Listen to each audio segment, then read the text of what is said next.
Good afternoon, everyone. Now we will see interhalogen compounds. What is the meaning of interhalogen compounds? Halogen combined directly or indirectly with the same elements, the same group. And they can form a type of interhalogen compounds. This type of interhalogen compound, then generally they can form, they are like X, X, N dash, where N is equals to, it may be 1, 3, 5 and 7. This is general formula of interhalogen compound X, X and dash. Means if you take N equal to 1, then you will get X, X dash 1. And N equal to 3, you will get X, X dash, X3 dash. And N equal to 3 and 5, X, X5 and X, X7 dash. These are the four types of interhalogen compounds, mostly we can observe here. And where what is the X and X dash? Here X generally the halogen with larger atomic size, and X dash is a halogen with a smaller atomic size. This is a larger halogen.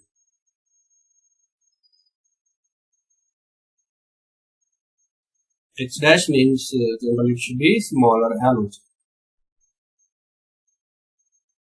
Smaller in atomic size and larger in atomic size. We will see all possible interhalogens. First one, X, X dash type. They are. If I take chlorine, chlorine can form interhalogen with the fluorine only. Next, if I take bromine, bromine can form interhalogen. Here X is a bromine, smaller size. You can take chlorine and we can take fluorine also. Similarly, if I take iodine, iodine can form with iodine bromide, iodine chloride and iodine fluoride. These are the interhalogens of X, X dash type. These are all possible. Next, if you see X, X3 dash, again where X is a smaller, larger halogen, let me take chlorine here. The smaller should be the fluorine only. ClF3 is the possible with the chlorine. And if I take bromine, with the bromine, BrF3 is possible.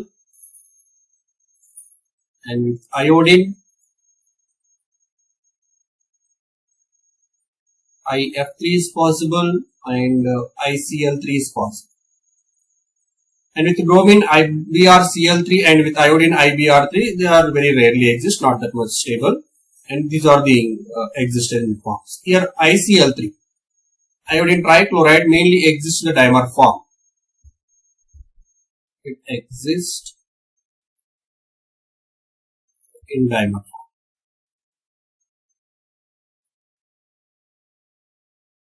The dimer structure of ICl3 also very important. Dimer form means like I2Cl6. And the structure of I2Cl6 is like this. So it's very important. Iodine, chlorine, chlorine, and there is a chlorine. And another iodine, chlorine, chlorine, and chlorine. You know that chlorine has a lone pair and iodine vacant d orbital. It can form one coordinate bond. It can donate a pair of electron to this chlorine, iodine, and this chlorine again donate a pair of electron to this iodine. So we have two bridged chlorines here and four terminal chlorines. Then the geometry and hybridization of the central iodine atoms. The iodine has two lone pairs, and this iodine also two lone pairs and four bond pairs. Hence it is sp3d2 hybridization. sp3d2 hybridization with the two lone pairs. So it is a square planar geometry. This overall molecule is planar. It is not a 3D molecule, it is a planar molecule. Which planar? Square planar geometry. And one more point here. And this bond, the bridged bond here is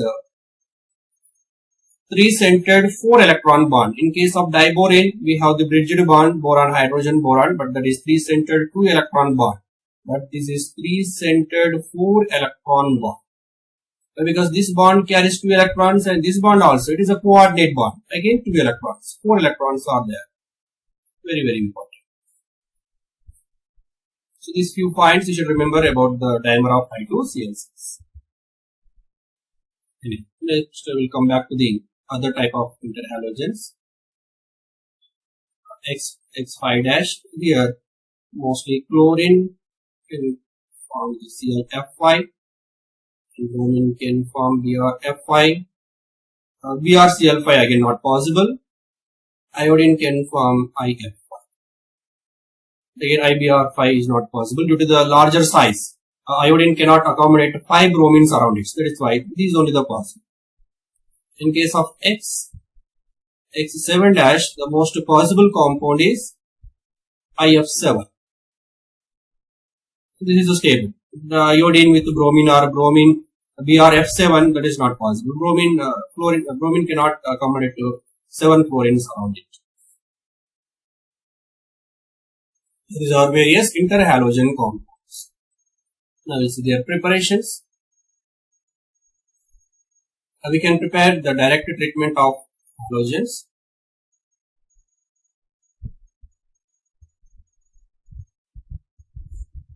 Preparation of interhalogen. Chlorine, if we treat with fluorine, it's about 200 degrees Celsius. ClF. And if you want to prepare ClF3, you have to take excess fluorine. Same, you take chlorine, but excess fluorine. This is a 1:1 ratio, but if you take 1:3 ratio, you will get ClF.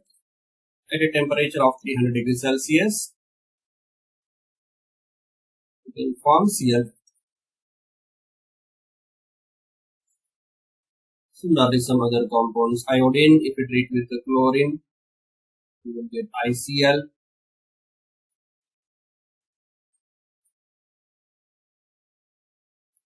Bromine with chlorine or fluorine, you will get BrF3. Some other compounds, I2 plus Cl2, you can give ICl3.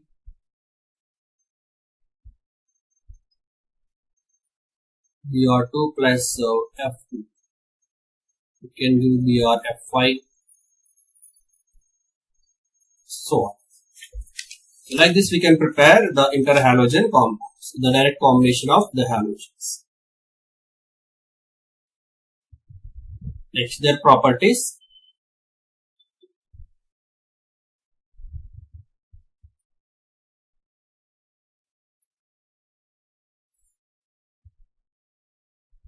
Both physical and chemical properties.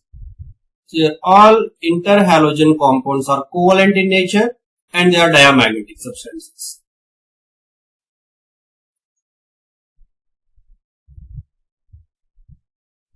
All interhalogens are covalent and diamagnetic.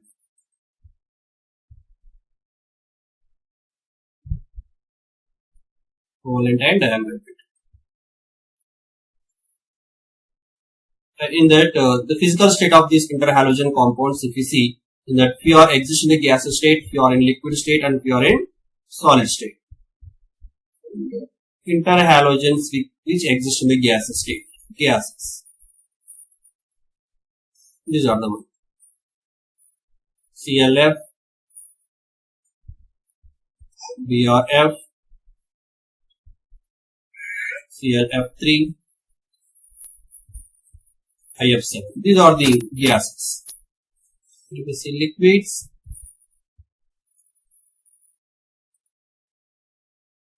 BrF3, BrF5. These two are liquids.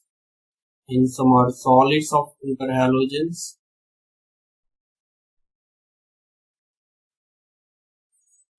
ICl,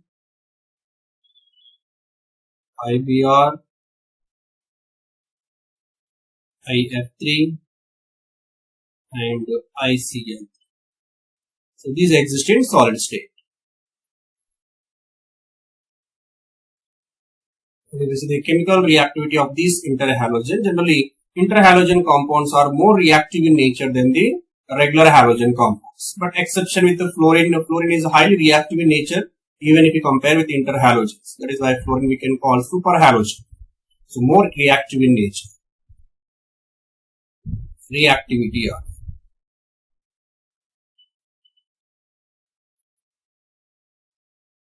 So fluorine is more reactive in nature among all. Then after we will get interhalogens.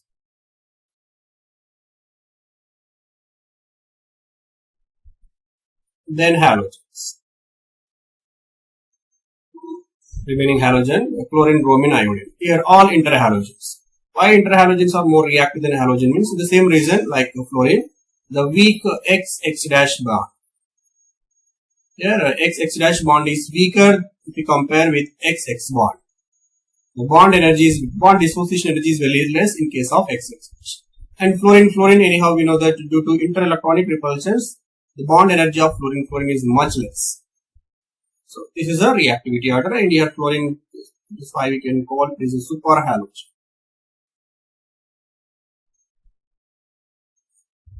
Special.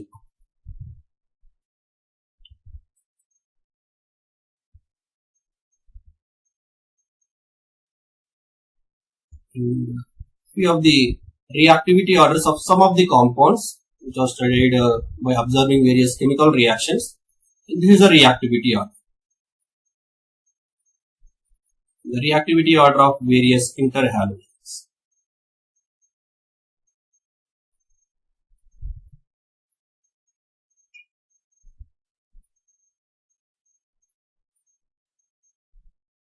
Generally, top to bottom reactivity means chlorides anyhow more reactive in nature than bromides and iodides. The same order also chlorine, bromine, iodine.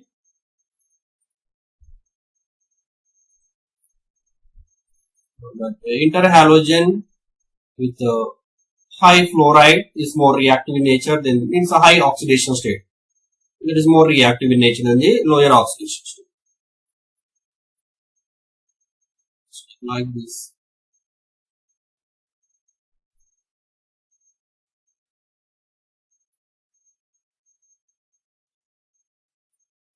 So this is a comparative study with respect to all fluorides of interhalogens. Fluorine interhalogen compounds here ClF3, BrF5, IF7. So within fluorides and chlorine in higher oxidation state and bromine in higher existence, iodine in higher existence of the fluoride, they are more reactive. Then again if you see chlorine, bromine, iodine, chlorine with 1 chlorine, bromine with 3 fluorines, iodine 5 fluorines. This is the reactivity order. Again then BrF, IF3 and IF.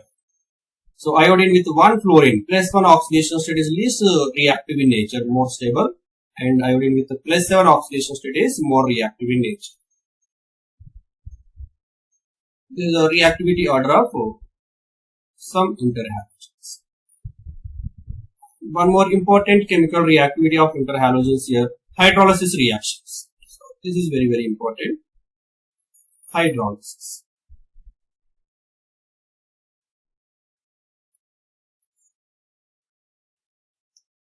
Let us take X and dash. This interhalogen, if we hydrolyze it, we will get one is hydroxide and one is oxyacid. Means hydroxide means one is HX and one is HXO. You may get this is HX-O.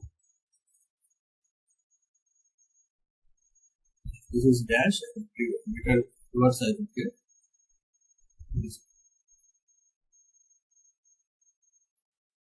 So X dash here, HXO. This is hydroxide and oxyacid.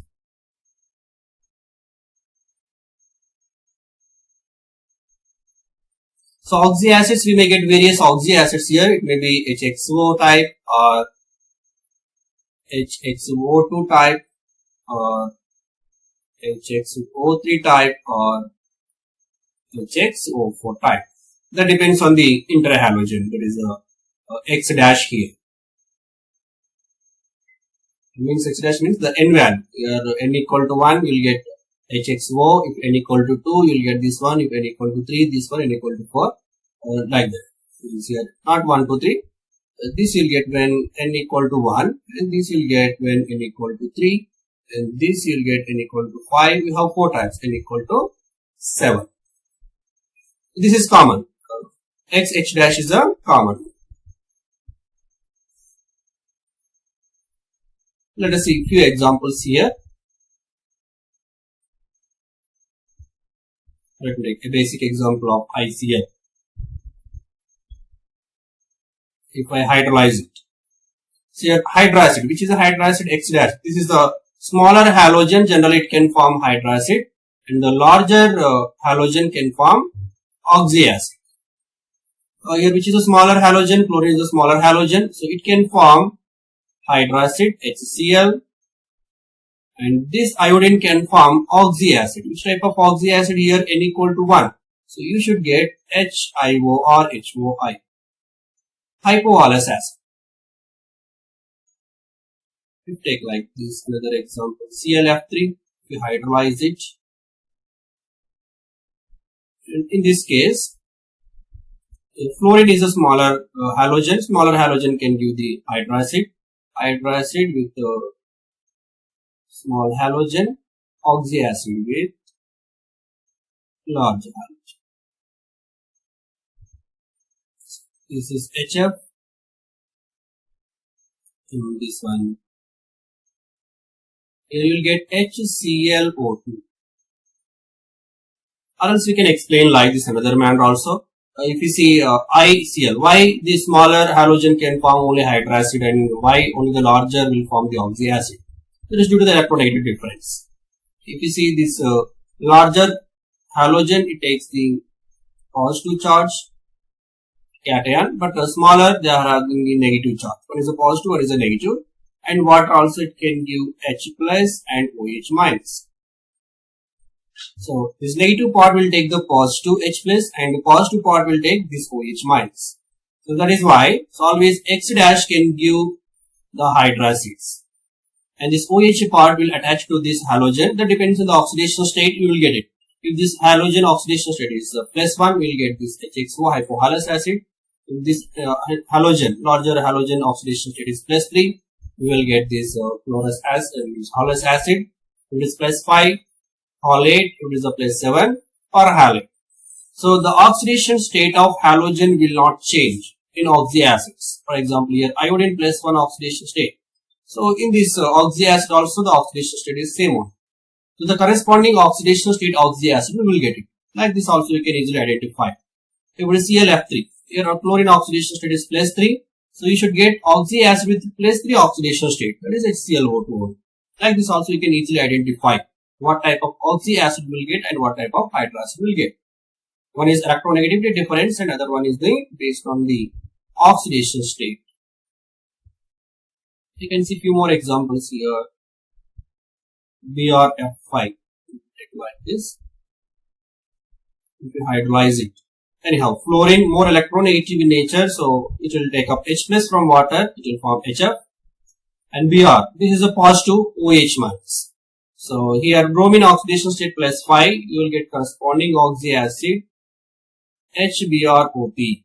This is a bromic acid. Similarly, if you take IF7 and if you hydrolyze it,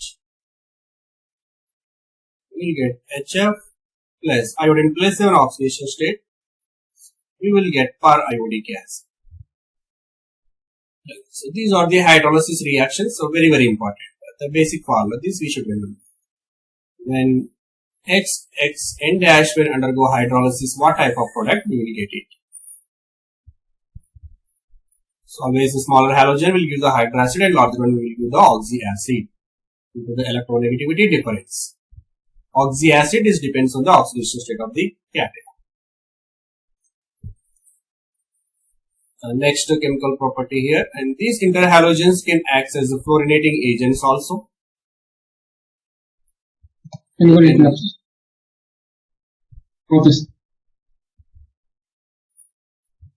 acts as fluorinating agents.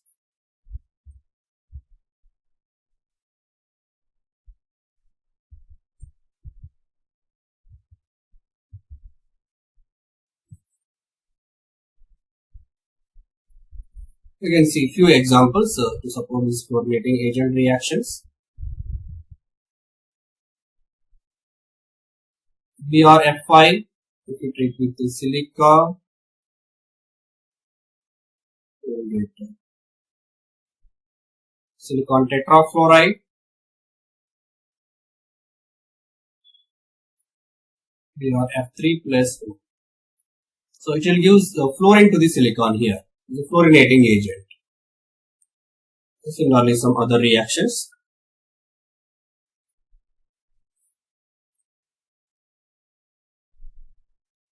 IF7. And if you treat with this cesium fluoride,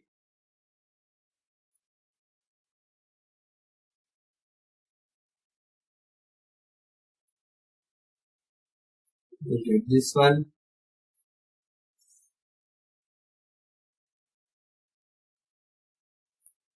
IF7, if you treat with silicon dioxide, just like previous, you get IO5 plus SiF4. And one more very important reaction. This generally we can use in the applications of enrichment of uranium. Uranium, when you treat with ClF3, it will form UF6. Uranium hexafluoride, S3Cl. And this reaction generally we can use for the enrichment of fluorine.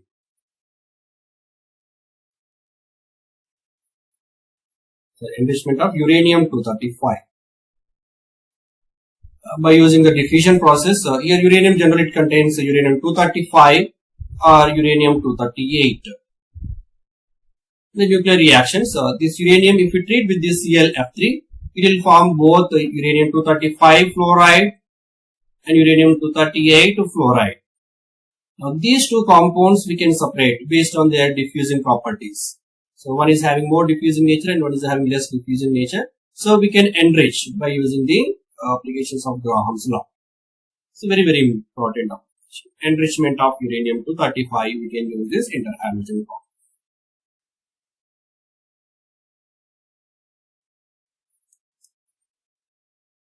So these are the few chemical properties of interhalogens. Next, structures of interhalogens are very, very important again. Structures.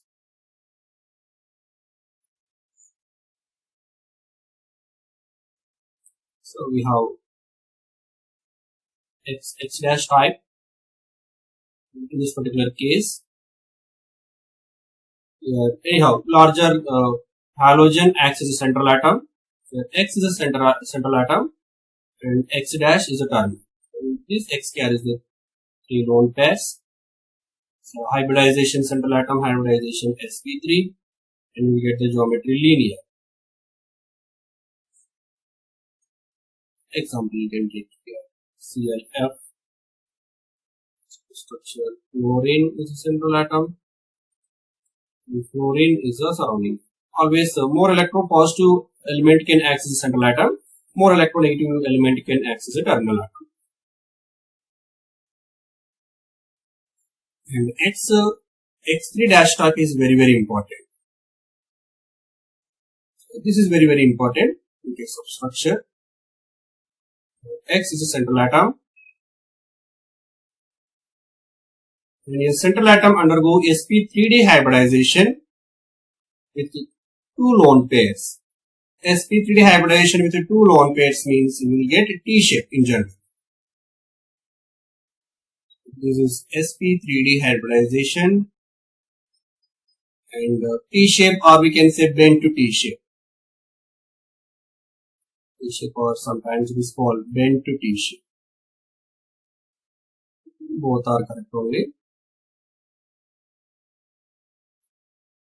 The best example, questions came already, ClF3 or ICl3.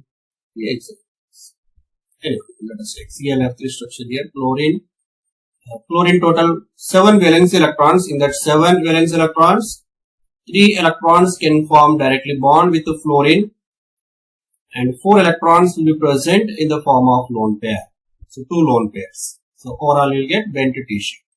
In case of ICl3, iodine acts as a central atom, and the chlorines. 2 chlorines occupies 2 axial positions and 2 equatorial positions occupied by the lone pairs. This why it is, everything we have discussed already at the time of chemical bonding. So you can revise that. So very important. XX3 dash sp3d hybridization, bent shape or bent T shape or T shape. Next XX5 dash, this is also important.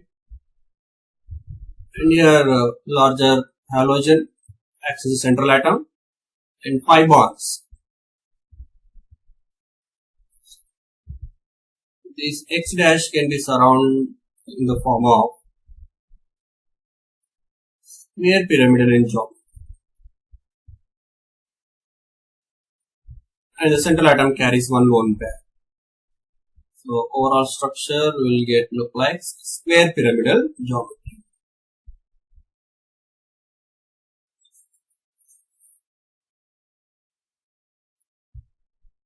Here hybridization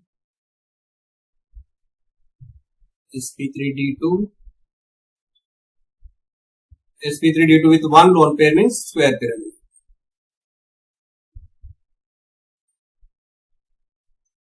The best example you can take BRF5. Bromine is a central atom, and 5 fluorines they will be present around the bromine in square pyramidal in manner, and it has 1 lone pair. Again, out of 7, 5 electrons in bond formation, 1 is in form of lone pair. And the last one, X7 dash, only one example we have, IF7. IF7 is important for Bohr level. Sometimes they'll ask you for Bohr level, write the structure of IF7. Let us take directly IF7 only one. Here iodine is a central atom, and the 7 fluorine atom they'll arrange around this iodine in pentagonal bipyramidal manner. You form 1 pentagonal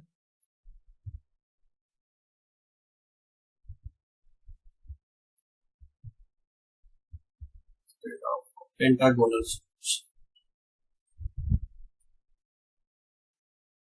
in bipyramid. 2 fluorines, 1 is above and 1 is below the pentagonal plane.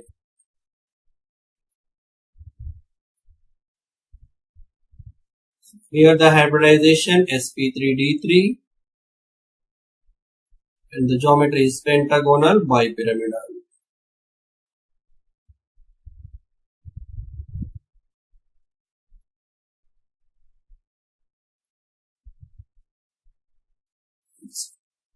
So all these structures are very important. Next, the applications of interhalogens, the uses. First one, mainly we can use these as a fluorinating agents. These are useful fluorinating agents. We discussed earlier.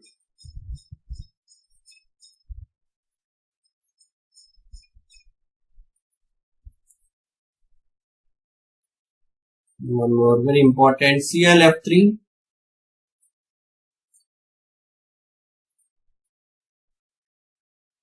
And BRF3. We discussed this ClF3 chemical reaction. These two are used for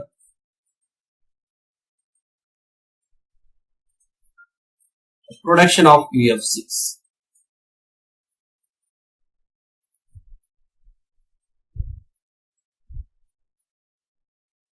This is the part of enrichment of UF6, means uranium-235, in the enrichment of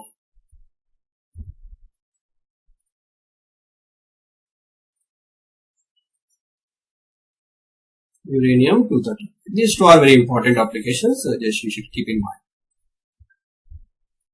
So next we have pseudohalogens, occurring interhalogen compounds. Pseudohalogens or pseudohalides, or we can call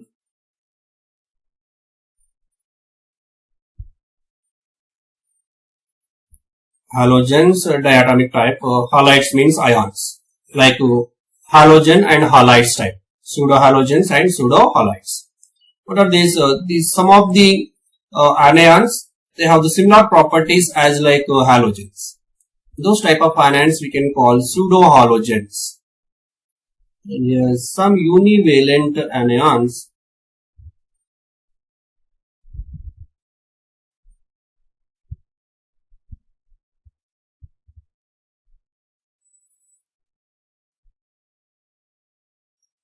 have the properties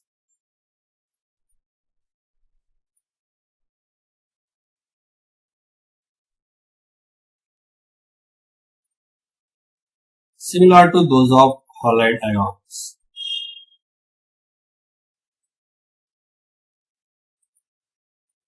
To the halides here, it may be fluorine or chlorine, bromine and iodine.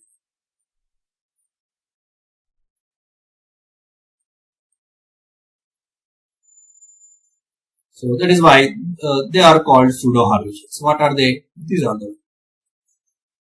Which one means cyanide, Cn minus, cyanate, OCN minus, thiocyanate, SCN minus, selenocyanate, SECN minus, some example. Mostly these can behave like halide ions, and they are called pseudohalogens. Which are these pseudohalogens or pseudohalides. Here the best example of pseudohalogen is cyanide. The well-known pseudohalogen is Cn minus, cyanide. Why? Because it will show almost the similar properties like halogens, like Cl minus, Br minus, and I minus. And let us see if we have chemical reactions which are comparable to the Cl minus. We know that Cl minus generally, if we treat with, it will form, if we treat with AgNO3, it will form silver chloride.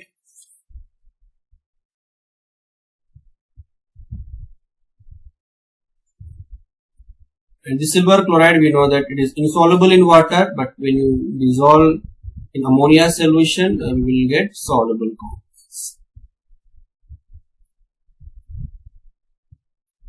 So anyhow, they can form interhalogens. Like just now we have discussed that if you treat with any halogen which is small, mostly fluorine, it can form the interhalogen. Like this way, you can take the cyanide also.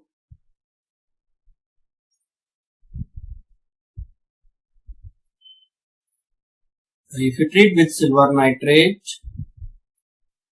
it will form silver cyanide. This is also white precipitate, insoluble in water.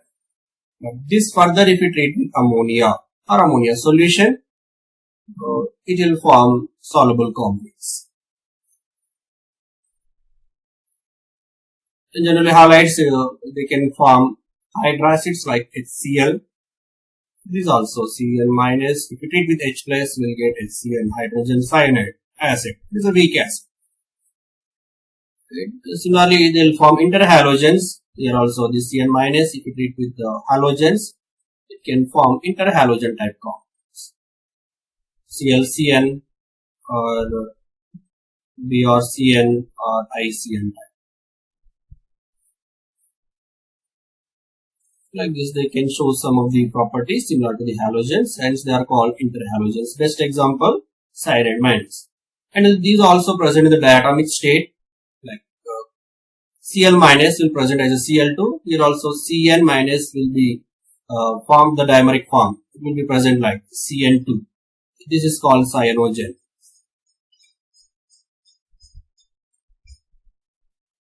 And thiocyanate also, SCN2. This is thiocyanogen.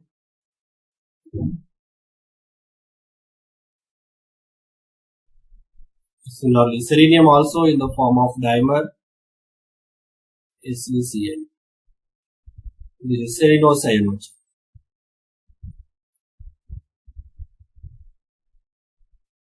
So these three, mainly these three can form the dimers. These three are called pseudo-halides, like pseudo-halogens, like halogens. These are the pseudo-halogens. If it is ionic form, they are the halides, pseudo-halides. If the elemental state, they are the halogen, means pseudo-halogens. Neutral.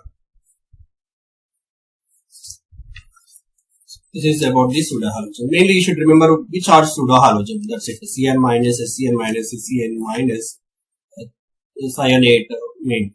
Sometimes they'll ask you among the given which is a pseudo-halogen. Mostly they'll ask you about the cyanide and the thiocyanate.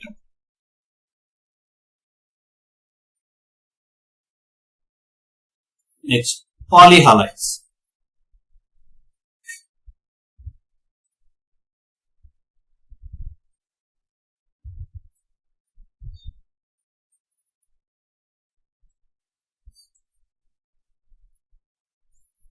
So polyhalide means these are the halides ions only, but they can be formed when halide ion react with the halogens or interhalogens. Polyhalides. Normal, if you take X minus is a halide. Polyhalide means more than one. It may be like Xn minus 10, where n equal to 3, mostly 3 we take. They are called polyhalides.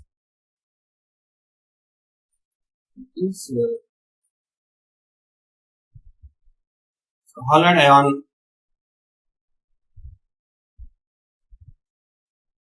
often react with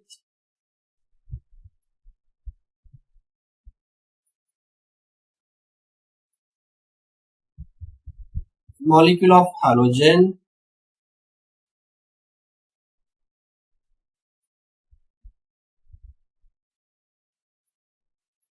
or interhalogen.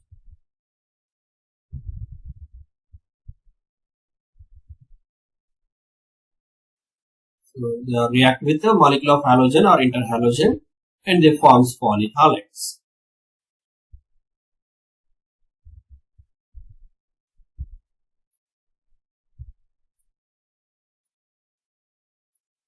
You can see a few examples here. Polyhalides. Cl minus.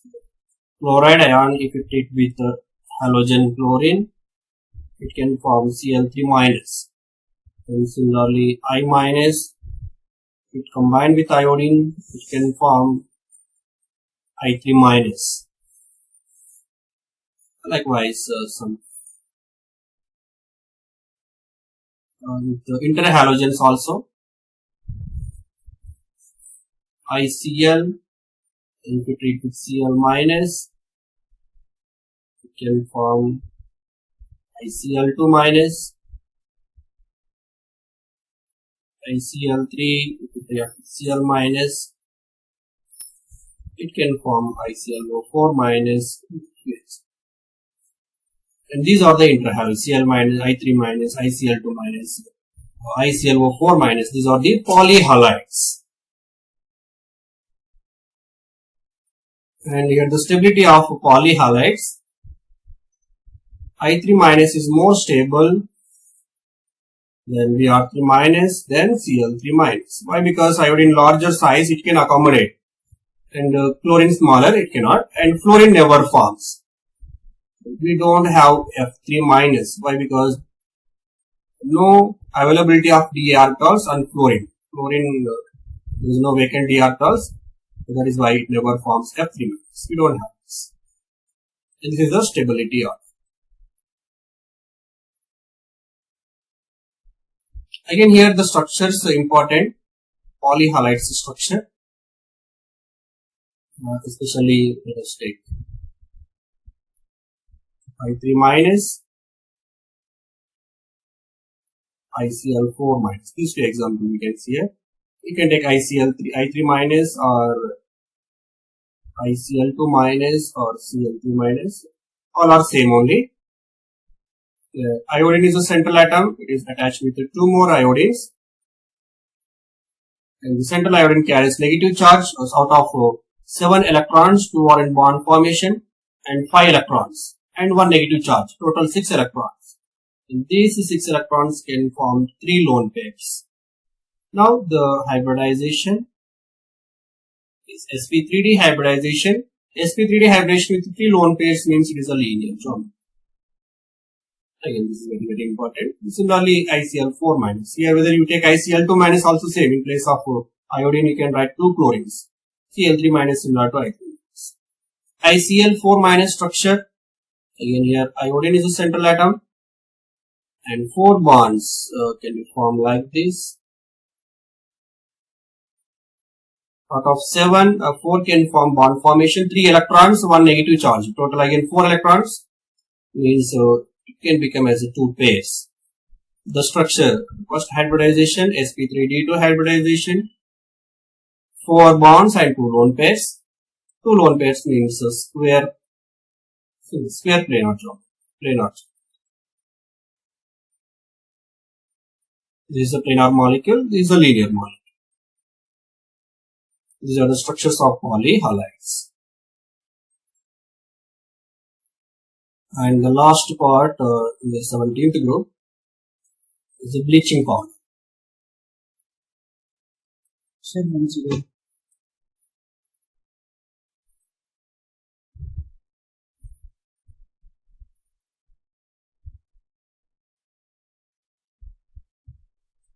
Bleaching powder.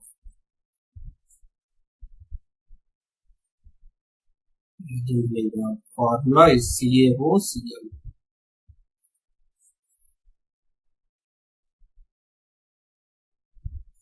How to prepare this bleaching powder? By using Buchmann process. So the preparation, Buchmann's process.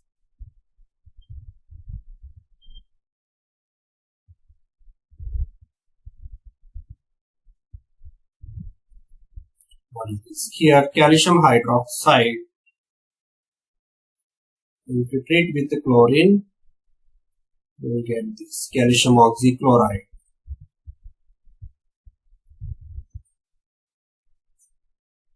This is called the bleaching powder. This is a preparation method. And the properties here.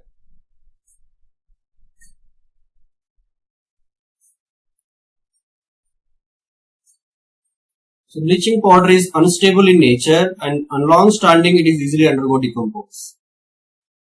It is unstable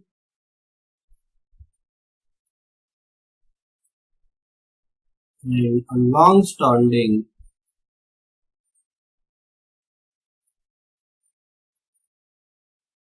decomposes. So on long standing it can decomposes to calcium chloride and calcium chlorate. This is also very important reaction, the decomposition reaction of bleaching powder. Take 6 moles of calcium oxychloride with calcium chloride plus calcium chlorate.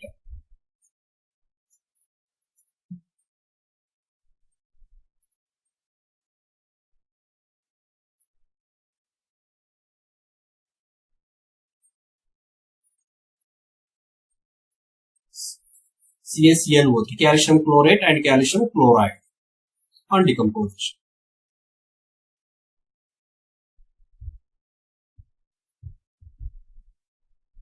And this reacts with sulfuric acid and releases chlorine. When you treat the calcium oxychloride with sulfuric acid, which will give calcium sulfate, water, and it liberates the chlorine. and this chlorine we can call available chlorine. By using this reaction we can identify the amount of chlorine present in a bleaching powder. It evolves all the chlorine and this is called available chlorine.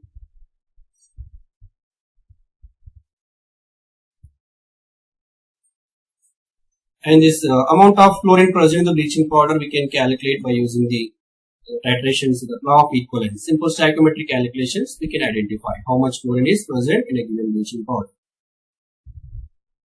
Generally, the best bleaching powder or good bleaching powder should contain 35 to 38% of chlorine. 38 to 38% of chlorine. And the type of bleaching powder we can call good bleaching powder. Anyhow, bleaching powder can be used as a bleaching agent. The name itself is bleaching due to the oxidizing behavior. And, good bleaching powder is 35 to 38% chlorine. The available chlorine we can calculate by using some stoichiometric calculations. And these two reactions, one is a preparation and one is a decomposition reaction. You should remember.